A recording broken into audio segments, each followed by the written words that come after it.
विजय प्राप्त की थी, उसके धन्यवाद के रूप में चारों ओर से मीरों को बुलाया, फकीरों को बुलाया, चाहे मुसलमान हो चाहे हिंदू हो, साधुओं को बुलाया। मेला शुरू हो गया, मेला बन गया। 750 साल से चल रहा है। पहले सिंध से, बलूचिस्तान से, भावलपुर से घोड़े खरीदने आते थे। उसमें कभी, उस मेले में कभी गाय नहीं बेची, आज तक नहीं बेचती। ये कौन सा कानून बना गया था? किसी ने कानून नहीं, ये तो स्वयं समाज ने अपने ही लिए ये तय कर लिया कि हमें गाय नहीं बेचती।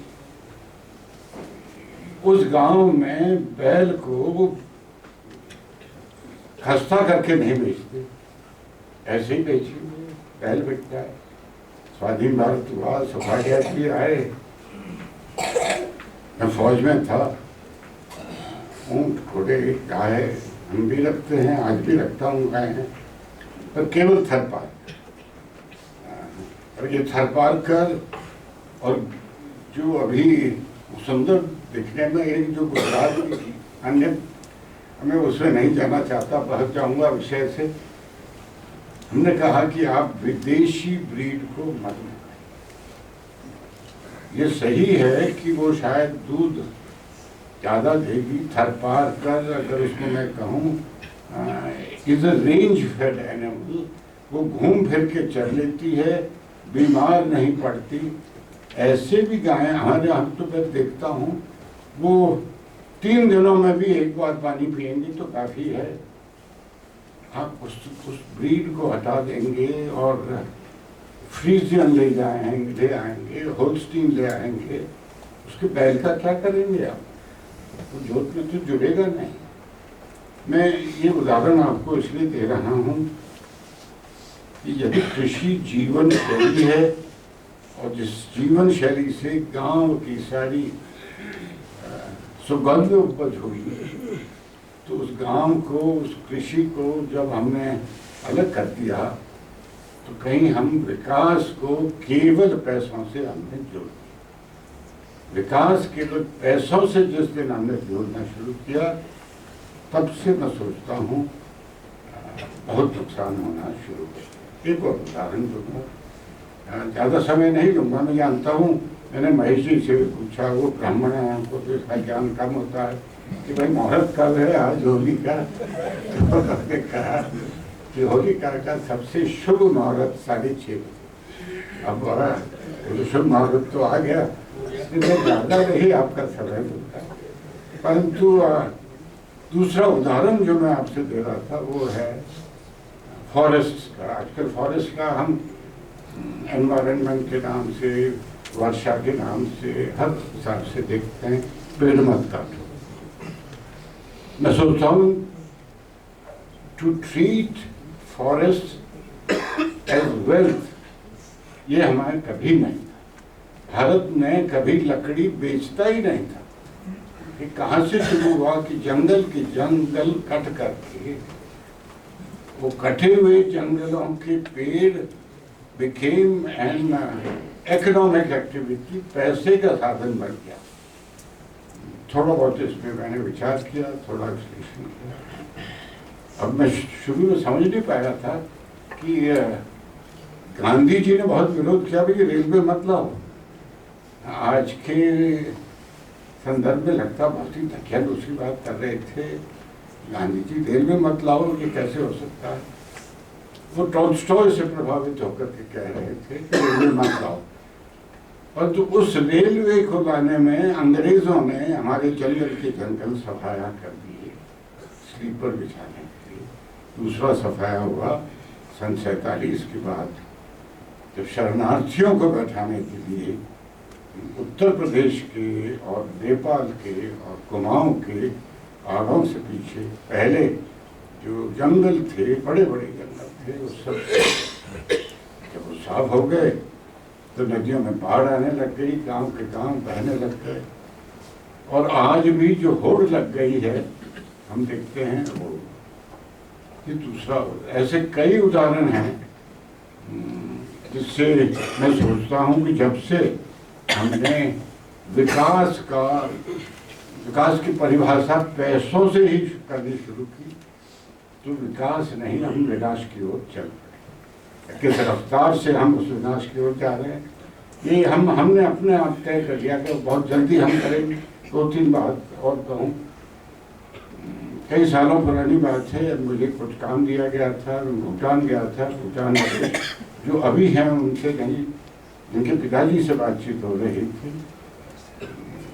तो उन्होंने मुझसे जब अब इसके बारे में बात की, मैंने उनसे कहा कि मैं टूरिज्म का बहुत विरोधी, I am very anti tourist. हो सकता है कि आप सोचे बहुत दुखिया उसी हिसाब करता, मैं एंटी टूरिस्ट नहीं हूँ। मेरा ननिहाल जहाँ है वो अपने आप में एक बार ऐसा भी समय था जब वो एक आइडियल डेजर्ट विलेज गिना जाता। उदाहरण के लोग जब देखना चाहते थे भाई रेगिस्तान का हमको कोई काम देखना है, जैसलमेर तक आते थे, जैसलमेर से 40 मील दूर है, वहीं बचपन बिताया, तो लोग कहते थे वहाँ जाओ।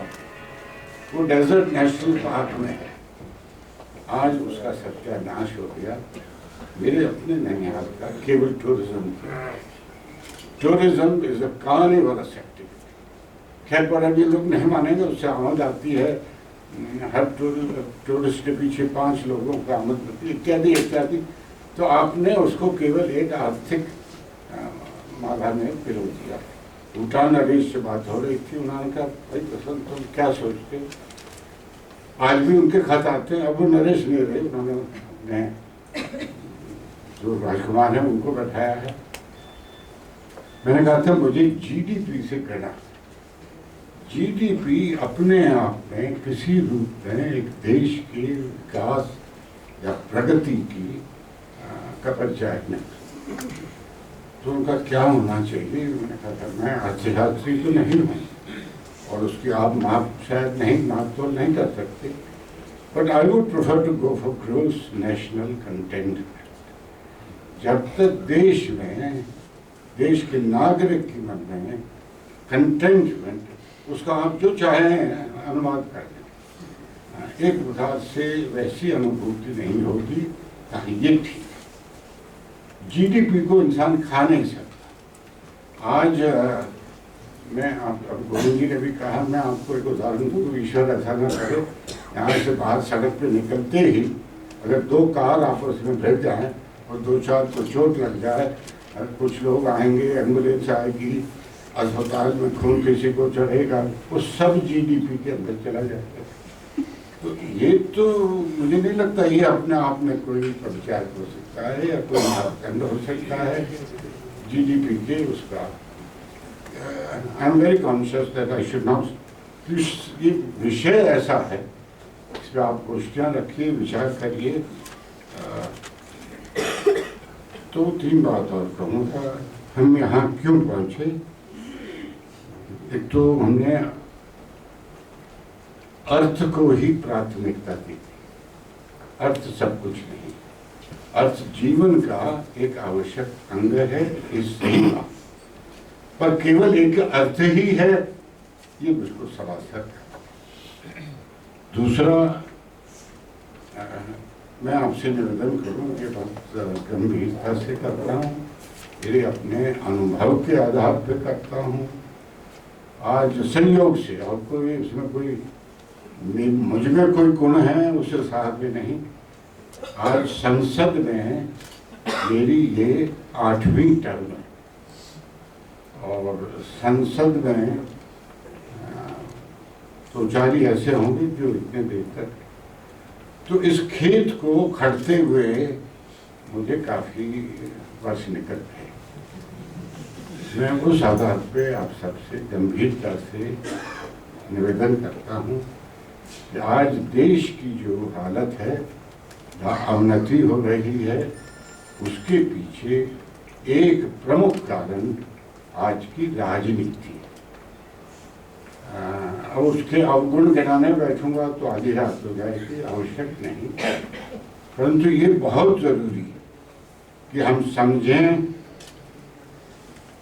कि देश में, देश के विचार में, हमारे व्यवहार में तो आज भारत में राजनीति की एक प्रकार से प्राथमिकता बन गई है, as if politics is the primary activity and everything else is subservient.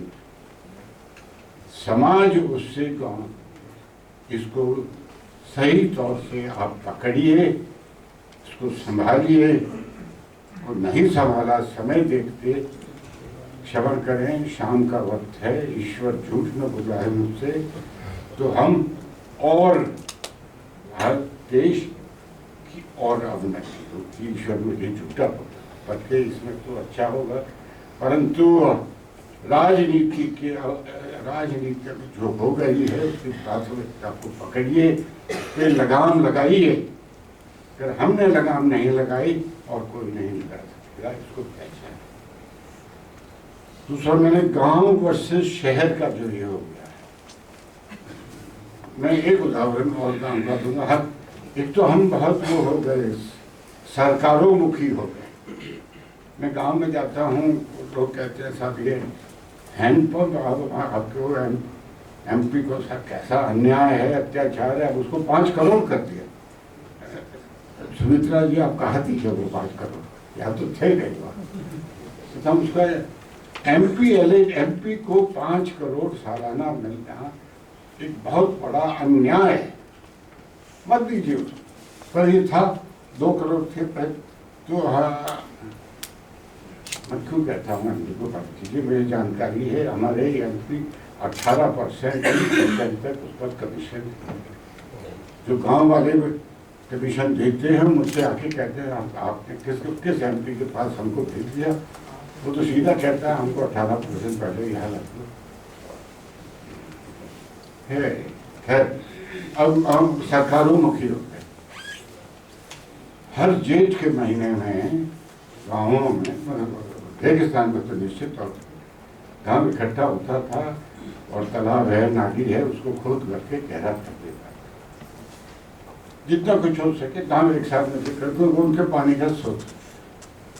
अब वो हैंडपम्प की आदत हुई, ये इन्होंने घर के सामने रखा, तब बात है साहब, तब फिर हम वोट देंगे, आप नहीं तो वोट नहीं। और फिर उस हैंडपम्प पे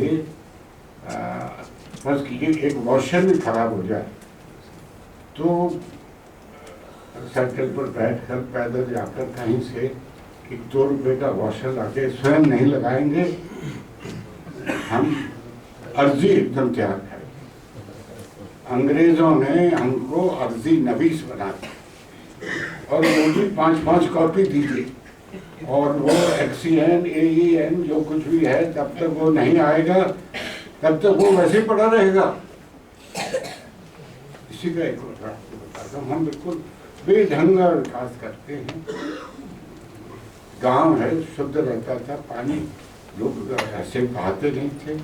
कुछ नल लगने शुरू हुए तो नल खुले हैं तो खुले ही पड़े, गाँवों में कीचड़ फैलने। इन सब बातों को नाना जी ने पहचाना, और मेरी तरह यहाँ शाम को खड़े होकर आपको लेक्चर देने के बजाय उन्होंने अपने जीवन में इस सब की ओर अग्रसर हुए। इसीलिए मैं कहता हूँ कि हम नाना जी को जरूर याद करें, पर उसके काम को ज्यादा याद करें। मैं 1-2 बात ही और कहूँगा। स्वावलंबन,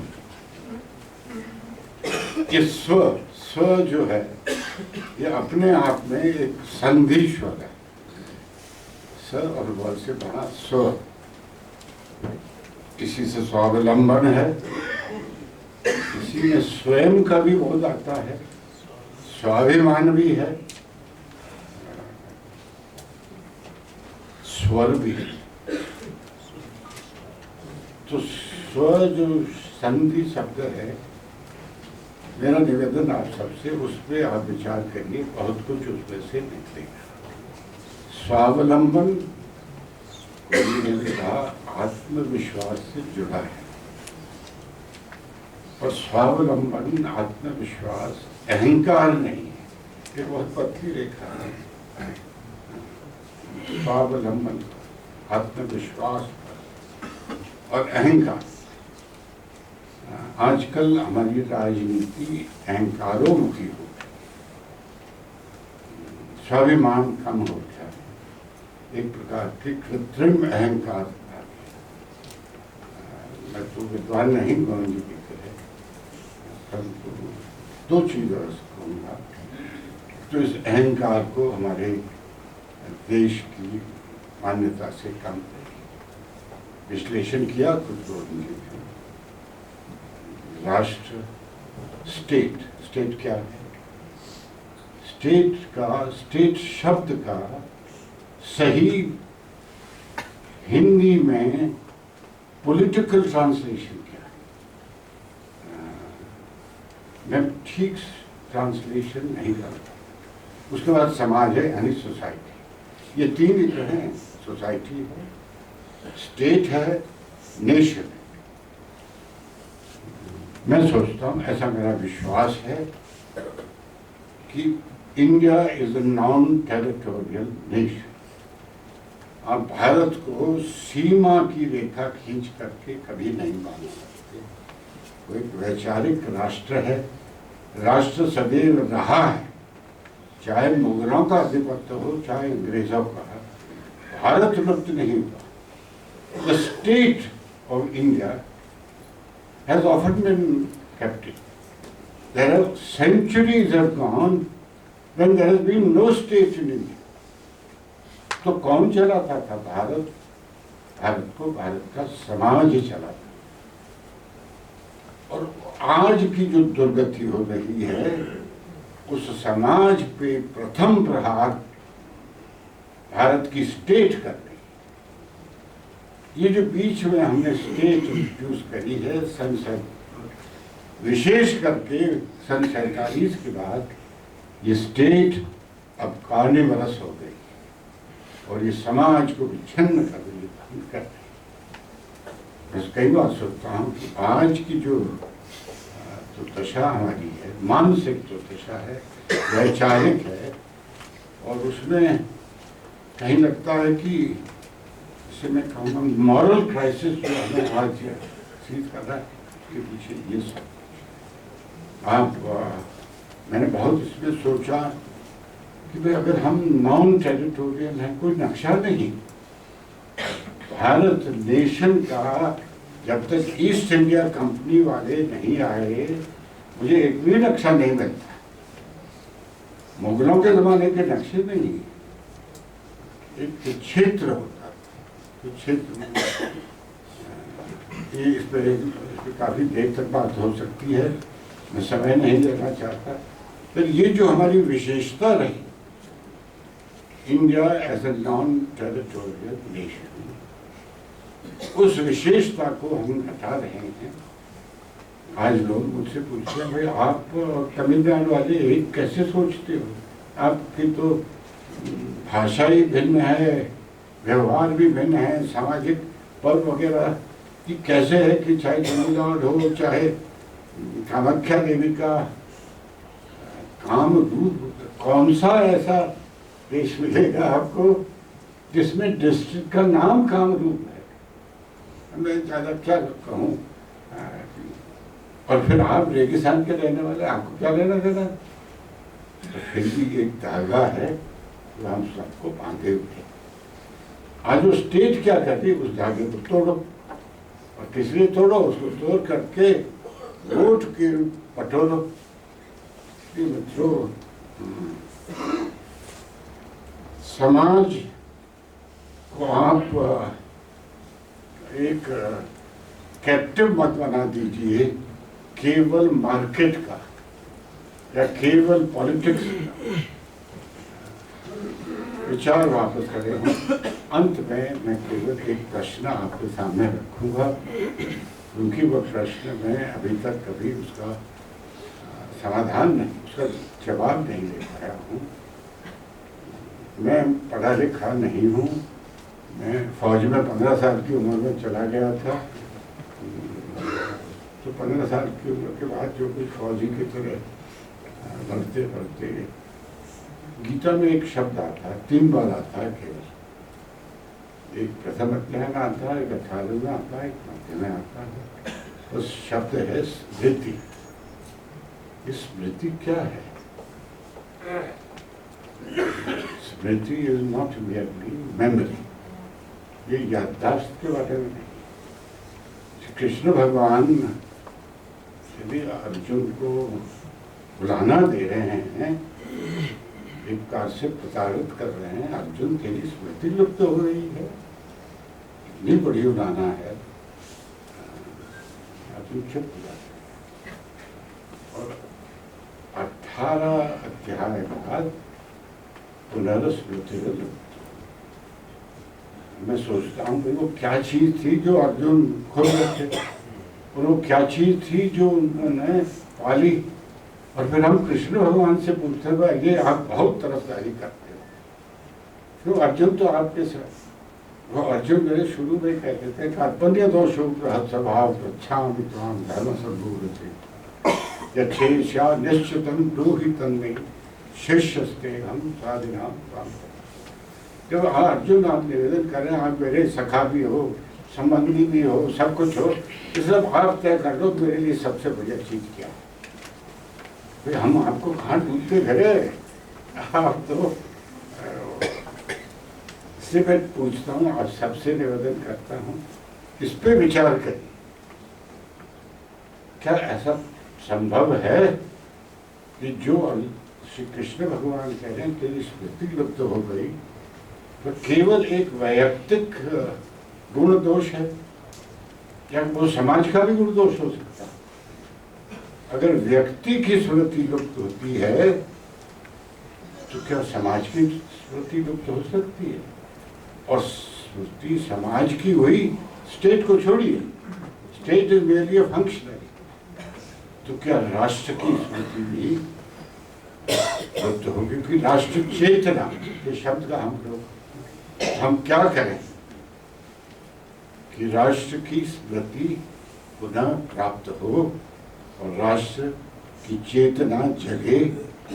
इसलिए मैं सोचता हूँ कि जो आज का प्रयोग रहा आपका नाना जी की स्मृति में, जैसा आपने ये आयोजन किया, ये इतनी इज्जत दी आपने कि प्रथम व्याख्यान में जिसकी मैं अध्यक्षता करूँ, मैं इसलिए नहीं कह रहा क्योंकि ये कहने की कोई आवश्यकता है, मैं वास्तव में इसके योग्य नहीं, परंतु आपने बुलाया, मैं बहुत बहुत आभारी हूँ। आपके आने वाले कार्यक्रम भी सफल हों, इसी प्रार्थना के साथ बहुत बहुत धन्यवाद।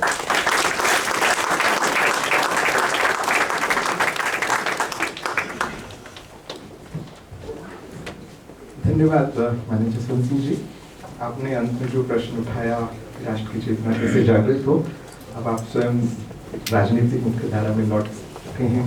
आपसे भी अब विनती रहेगी कि आप इस दिशा में जिस राजनीतिक दल का प्रतिनिधित्व करते हैं उसको इस दिशा में आप आगे बढ़ाने का प्रयत्न करें।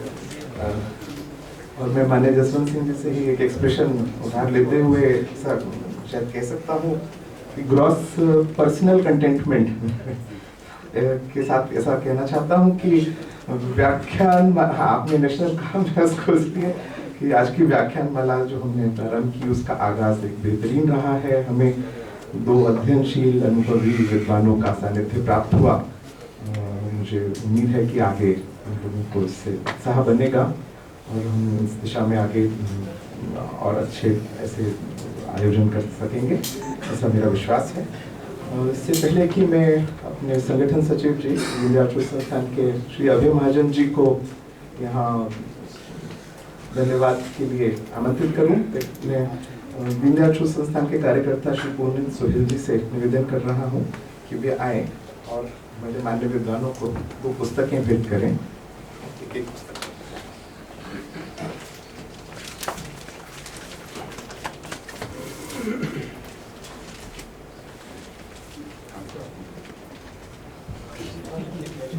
ये पुस्तक पिछले वर्ष ही इसका विमोचन हुआ था, राष्ट्र जी माला जी।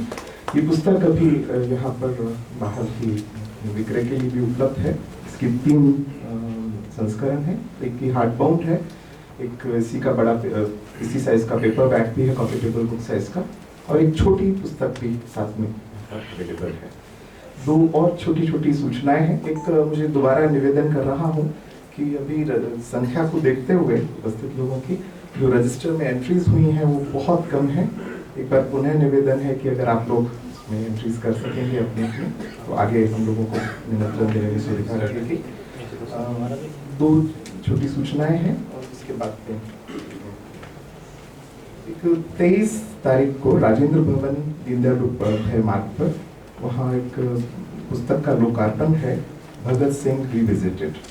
श्री देवेंद्र स्वरूप जी की प्रेरणा से पुस्तक लिखी गई है, आप सभी उसमें आमंत्रित हैं। एक अन्य कार्यक्रम है 25 तारीख को 4 बजे कॉन्स्टिट्यूशन क्लब में छठा चमन लाल जी स्मृति व्याख्यानमाला हार्मोनाइजिंग कल्चरल डाइवर्सिटीज इस वर्ष का विषय रहेगा और मुख्य वक्ता हैं professor Thiruvalluvar Naidu, south Africa के चिंतक और विचारक हैं। अब मैं श्री अभय महाजन जी से निवेदन कर रहा हूँ कि वे आभार प्रदर्शन करें।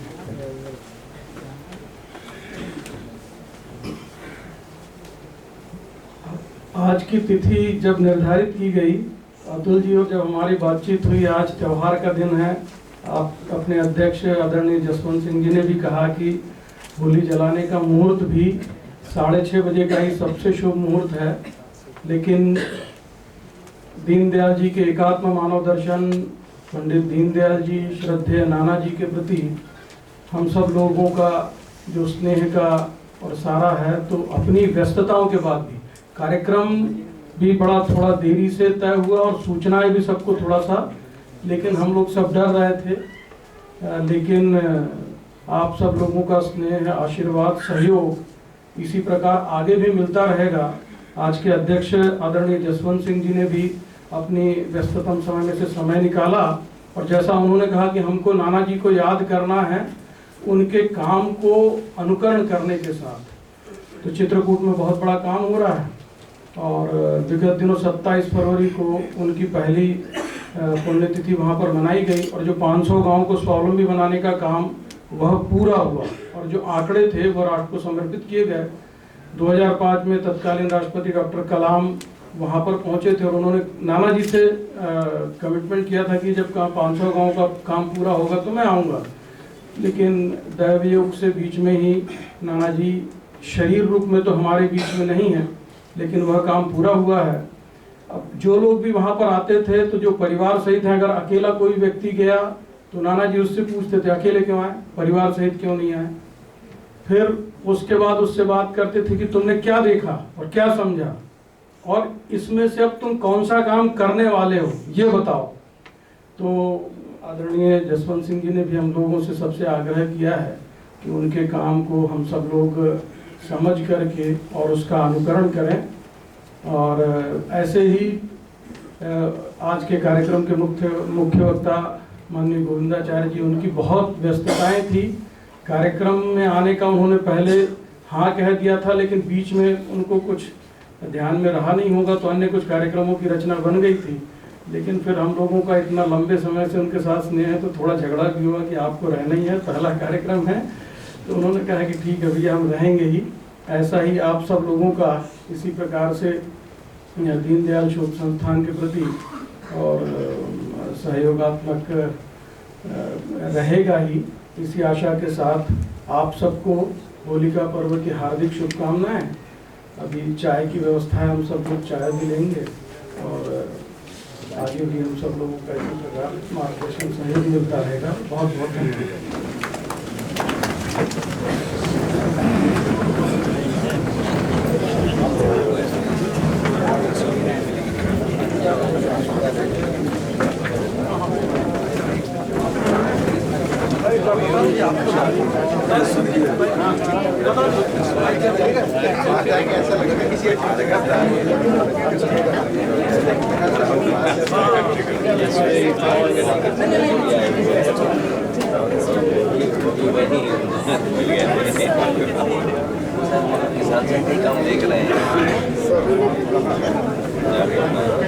खेती का काम